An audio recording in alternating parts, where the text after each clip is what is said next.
غادي ناخذ لك غير 2 دقايق من الوقت ديالك، وهاد 2 دقايق غادي تستافد فيهم بزاف، وغادي يرجعوا لك دوك الساعات في النهار ديالك اللي كانوا كيضيعوا بوالو. كنوعدك الا كملتي لا فيديو حتى الاخر حياتك اليوميه غادي تبان لك بزاف واضحه. هذا راه ماشي سحر باي ذا واي، غير قاعده وحده وبسيطه ولكن راها فعاله وكتخدم معاك مزيان.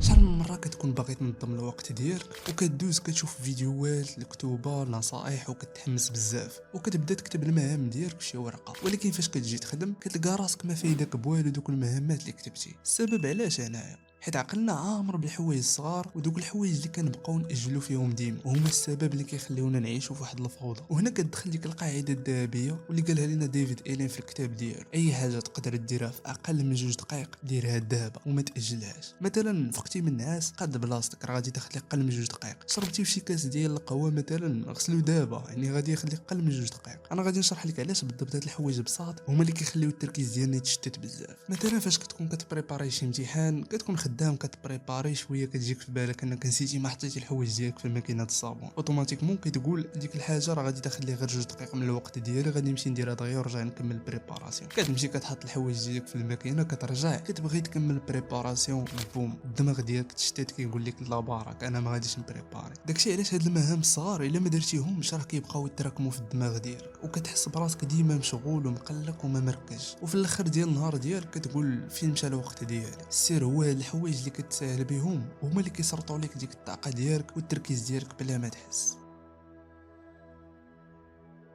ما تاجلهاش وديرها دابا، وخلي الدماغ ديالك يبقى مكالمي ومركز، وفتح المجالات الحوايج اللي هما كبار في النهار ديالك. وما تنساش باللي راه الذكي هو اللي كيعرف فين وكيفاش يخدم. وهنا غادي يكون الفيديو ديالنا سالا، نتلاقاو فيديو جديد ان شاء الله.